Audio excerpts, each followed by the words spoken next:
तो हम आज अपना लेक्चर आगे बढ़ाते हैं। ठीक है, कल मैंने आपको बता दिया था कि सेकंड चैप्टर हमारा एंड हो चुका है। ठीक है, सेकंड चैप्टर में हमने लास्ट में कंपाउंड और मिक्सचर में, यौगिक और मिश्रण में दोनों में डिफरेंसेस पढ़ लिए थे, दोनों में अंतर पढ़ लिए थे। अब आज जो हम स्टार्ट करने वाले हैं वो है third chapter, atoms and molecules. जैसे कि थर्ड चैप्टर में एटम और मॉलिक्यूल के बारे में पूरा बताया गया है। मैं अभी आज एक सिंपल सा बेसिक इंट्रो दूंगा कि चैप्टर में क्या क्या है, क्या क्या हमें पढ़ने को मिलेगा, वो सारी चीजें मैं आपको बताऊंगा। हम चैप्टर रियल में कल से स्टार्ट करेंगे। ठीक है, अगले लेक्चर से स्टार्ट करेंगे। सेकंड चैप्टर में हमने जितनी चीजें पढ़ी है, देखो फर्स्ट और सेकंड चैप्टर मैटर के बारे में था। अब जो थर्ड चैप्टर वो आने वाला है वो किसके बारे में आने वाला है, एटम के बारे में। फर्स्ट और सेकंड चैप्टर में हमने क्या पढ़ा, पदार्थ, पदार्थ से रिलेटेड, मैटर से रिलेटेड सारी चीजें पढ़ी। अब जो हम पढ़ने वाले हैं वो है परमाणु, और परमाणु से रिलेटेड जितनी भी बेसिक चीजें हैं वो सब हम यहाँ पे पढ़ेंगे। ठीक है, कुछ क्वेश्चंस मैंने आपको आज सेंड नहीं करे थे, तो आज मतलब कल तक सेंड नहीं करेंगे, तो आज मैं आपको सारे क्वेश्चन सेंड कर दूंगा सेकंड चैप्टर से। जो भी इंपॉर्टेंट क्वेश्चंस हैं, जो भी आपको एक्सरसाइज में आगे नोट करने हैं, वो सारे क्वेश्चंस आज आपको मिल जाएंगे। ठीक है, और उनके आंसर्स भी आप देख लेना, परीक्षा बोर्ड में आपको मिल जाएंगे। अगर कोई आंसर है जो नहीं मिलता है परीक्षा बोर्ड में, या फिर उनके आंसर्स आपको नहीं मिलते हैं, तो मैं आपको क्वेश्चन और आंसर दोनों आपको सेंड कर दूंगा, तो आपको उससे हेल्प मिल जाएगी। ठीक है, अब जो हमने थर्ड चैप्टर अब स्टार्ट करने वाले हैं उसका नाम है एटम एंड मॉलिक्यूल्स। ठीक है, अब एटम एंड मॉलिक्यूल्स नहीं, सबसे पहले आप देखो एटम। एटम की हम बात करते हैं, एटम क्या है, जिसे हम हिंदी में बोलते हैं परमाणु। ठीक है, परमाणु क्या है, तो अगर हम केमिस्ट्री की बात करते हैं, ठीक है, साइंस की, जैसे कि आपको पता ही है तीन ब्रांचेस होती हैं, फिजिक्स, केमिस्ट्री और बायोलॉजी। तो केमिस्ट्री की अगर हम बात करते हैं तो केमिस्ट्री में सबसे छोटी यूनिट, मतलब इस पूरे यूनिवर्स में सबसे छोटा कोई पार्टिकल है तो वो क्या है, एटम। ठीक है, हमने पिछला भी मैटर पढ़ा, मैटर में मैंने आपको बोला था कि जो सबसे छोटा पार्टिकल होता है वो क्या होता है, मैटर होता है। लेकिन यहाँ पे मैं क्या बोल रहा हूँ कि जब सबसे छोटा पार्टिकल है वो क्या है, एटम। ऐसा क्यों, तो जब हम मैटर की बात करते हैं, तीनों ब्रांचेस के अपने अपने मायने हैं। अगर बायोलॉजी की बात करते हैं तो वहां पे सबसे छोटी यूनिट उनकी प्रोसेसेस में क्या है, सेल है, कोशिका जिसे हम बोलते हैं, कोशिका सबसे छोटी यूनिट है। केमिस्ट्री में हम बोलते हैं कि एटम सबसे छोटी यूनिट है, और फिजिक्स में हम बोलते हैं कि मैटर सबसे छोटी यूनिट है। लेकिन अगर मैं एटम की बात करूं तो एटम की ग्रुप, मतलब एटम से ही मिलकर क्या बना हुआ है, मैटर बना हुआ है। ठीक है, और फिर मैटर को ही मिलाते हैं तो कोशिका बनती है, या फिर सेल बनती है। अब एटम की अगर हम बात करना है तो एटम सबसे छोटा पार्टिकल को इस हिसाब से, एटम के तीन पार्टिकल्स, मतलब एटम भी तीन पार्टिकल्स से मिलकर बना होता है, इलेक्ट्रॉन, प्रोटॉन और न्यूट्रॉन। ये तीन पार्टिकल्स मिलते हैं तब जाके क्या बनाते हैं, वो एक एटम बनाते हैं। और बहुत सारे एटम मिलते हैं आपस में, फिर क्या बनाते हैं, वो आगे मैटर बनाते हैं, और आगे फिर मैटर से ऑब्जेक्ट बनता है। तो सबसे छोटी यूनिट्स यहाँ पे क्या हो गई, एटम हो गई। एटम तीन पार्टिकल्स होते हैं एटम के, इलेक्ट्रॉन, प्रोटॉन और न्यूट्रॉन। इलेक्ट्रॉन पे चार्ज जो होता है वो है नेगेटिव चार्ज। ठीक है, इलेक्ट्रॉन हमेशा नेगेटिव चार्ज होता है, प्रोटॉन हमेशा पॉजिटिव चार्ज होता है। मतलब इसमें जो चार्ज होता है, आवेश जो होता है वो कैसा होता है, इसमें ऋणात्मक और इसमें धनात्मक चार्ज आवेश होता है, और इस पे कोई चार्ज नहीं, मतलब शून्य चार्ज, शून्य आवेश, आवेश। ठीक है, पॉजिटिव को मैं लिख देता हूं यहाँ पे धनात्मक, धनात्मक और ऋणात्मक, ऋणात्मक। इलेक्ट्रॉन पे क्या होगा, ऋणात्मक आवेश होगा, प्रोटॉन पे धनात्मक आवेश होगा, और न्यूट्रॉन पे शून्य आवेश, मतलब ना ही इस पे ऋणात्मक होता है ना ही इस पे धनात्मक होता है, इस पे शून्य आवेश होता है। परमाणु आपको समझ में आ गया होगा, परमाणु तीन पार्टिकल्स से मिलकर बना हुआ होता है, इलेक्ट्रॉन, प्रोटॉन और न्यूट्रॉन।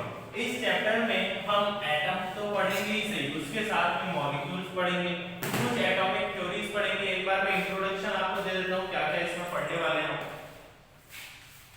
इस चैप्टर में हम सबसे पहला जो टॉपिक दिया है वो है law of chemical composition, sorry law of chemical combination. मतलब क्या है कि एक ऐसा लॉ पढ़ेंगे, अभी हिंदी ट्रांसलेशन में किसी का भी नहीं कर रहा हूँ, मैं आपको हिंदी में भी समझा देता हूँ। फिर जब हम पढ़ेंगे एक मतलब टॉपिक बाय टॉपिक जब हम पढ़ने लगेंगे तब मैं आपको सबका हिंदी का मतलब भी बता दूंगा। अभी देखो लॉ ऑफ केमिकल कॉम्बिनेशन, मतलब जितने भी रसायन होते हैं उनको कंबाइन करने के पीछे क्या लॉ है, ठीक है। जो लॉ मिला था हमें लॉ ऑफ केमिकल कॉम्बिनेशन, जो कि लेवोसियर नाम के साइंटिस्ट ने दिया था, ठीक है। लेवोसियर नाम के एक वैज्ञानिक थे, उनने दिया था लॉ ऑफ केमिकल कॉम्बिनेशन, जिसे हम बोलते हैं कि रसायन को मिश्रित करने का एक लॉ, ठीक है।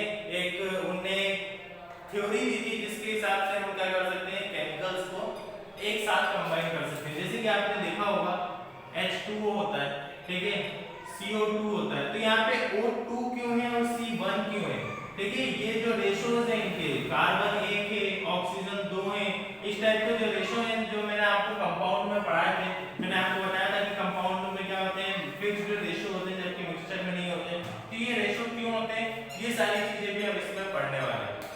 हम एटम की एक थ्योरी पढ़ेंगे जिसे हम बोलते हैं डाल्टन्स एटॉमिक थ्योरी, ठीक है, वो भी हम पढ़ने वाले हैं। एटम के बारे में जितनी भी प्रॉपर्टीज हैं, जो एटम के बारे में अभी तक हम जान पाए हैं, उसमें एक बहुत बड़ा पार्ट किसने बताया था, डाल्टन एटॉमिक थ्योरी ने बताया था, ठीक है। डाल्टन नाम के साइंटिस्ट थे, उन्होंने ये बताया था। उसके बाद law of conservation of mass हम पढ़ेंगे, ठीक है। मास का कंजर्वेशन, द्रव्यमान के संरक्षण का नियम क्या होता है, वो हम पढ़ने वाले हैं। फिर हम आएंगे एटम पे, ठीक है, परमाणु पे। उसके बाद हम जाएंगे कितने बड़े होते हैं परमाणु, इनका साइज क्या होता है, इनका मास क्या होता है, ये सारी चीजें हम इसमें पढ़ेंगे। अलग अलग तत्वों के परमाणु के बारे में हम पढ़ेंगे, जैसे हाइड्रोजन के परमाणु का क्या भार होता है, कार्बन के परमाणु का क्या भार होता है, वाटर के जो मॉलिक्यूल होता है, वाटर के मॉलिक्यूल का क्या द्रव्यमान होता है, तो ये सारी चीजें हम इसमें पढ़ने वाले हैं।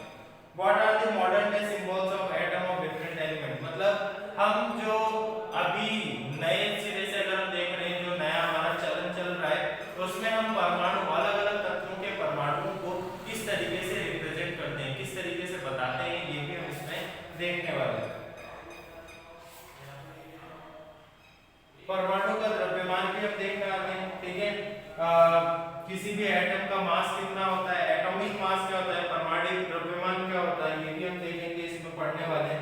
कुछ एलिमेंट्स से उनके सिंबल पढ़ेंगे, उनके सिंबल मतलब किस टाइप से उनको रिप्रेजेंट किया जाता है। जैसे हाइड्रोजन को हम क्या बोलते हैं, H बोलते हैं, कार्बन को हम C बोलते हैं, ऑक्सीजन को क्या बोला जाता है, ऑक्सीजन की अगर हम बात करते हैं तो O बोलते हैं। इस तरीके से किस एलिमेंट को, किस तत्व को किस तरीके से रिप्रेजेंट किया जाएगा, क्या लिखा जाएगा, उसका फॉर्मूला, सूत्र, ये भी हम देखेंगे। फिर यहाँ पे क्या होता है, लास्ट में एक टॉपिक दिया हुआ है, हाउ डू एटम एग्जिस्ट, मतलब परमाणु किस तरीके से इस पूरे वातावरण में एग्जिस्ट करता है, ये भी हम इसमें देखने वाले हैं। क्योंकि परमाणु एक बहुत छोटा पार्टिकल होता है, तो उसके लिए मुश्किल होता है किसी एटमॉस्फेयर में एग्जिस्ट करना, तो हम इसमें देखेंगे किस तरीके से वो यहाँ पे एग्जिस्ट कर रहा है। व्हाट इज मॉलिक्यूल, फिर हम आएंगे मॉलिक्यूल्स पे, मॉलिक्यूल्स कितने क्या होते हैं, क्या नंबर्स होते हैं, केमिकल फॉर्मूला हम किस तरीके से लिखते हैं, जैसे कि H2O हो गया, कार्बन डाइऑक्साइड हो गया, इनके केमिकल फॉर्मूला किस तरीके से लिखा जाता है। मैं आपको बताऊंगा वैलेंसी निकालना क्या होता है, ठीक है, सूत्र किस तरीके से हम बनाते हैं, ये सारी चीजें हम इसमें पढ़ने वाले हैं। किसी मॉलिक्यूल का द्रव्यमान कैसे निकालते हैं, जैसे H2O है, तो H2O क्या है, वाटर का एक मॉलिक्यूल है, जल का एक मॉलिक्यूल है, तो उसका हम भार कैसे निकालेंगे, उसका मास कैसे निकालेंगे, ये भी हम इस चैप्टर में पढ़ने वाले हैं, ठीक है। तो ये बेसिक क्या था, हमारा इंट्रोडक्शन था। कुछ है इसमें हम ये भी पढ़ने वाले हैं, न्यूमेरिकल, ठीक है, मैथमेटिकल कुछ न्यूमेरिकल्स इसमें दिए हुए हैं, वो न्यूमेरिकल भी हम पढ़ेंगे। जो इसमें से इंपॉर्टेंट चीजें हैं पढ़ने लायक, वो चीजें क्या है, तो सबसे पहले मॉलिक्यूलर मास निकाल, ठीक है। अगर हमें मॉलिक्यूलर मास निकालते आता है, अगर हमें ये पता है कि मॉलिक्यूल का मास कैसे निकालते हैं, मतलब किसी भी मॉलिक्यूल का, किसी जैसे कि जल है, जल का मॉलिक्यूलर मास हम कैसे निकालेंगे, जल का द्रव्यमान कैसे निकालेंगे, तो ये सारी चीजें जो है वो यहाँ पे इंपॉर्टेंट है। मॉलिक्यूलर मास निकालते आपको आना चाहिए, वैलेंसी आपको निकालते आना चाहिए, न्यूमेरिकल हम कैसे सॉल्व करेंगे, जो मैथमेटिक्स के न्यूमेरिकल उसमें दिए हुए हैं, कुछ है केमिकल कंपोजिशन के न्यूमेरिकल दिए हुए हैं, वो हम कैसे निकालेंगे।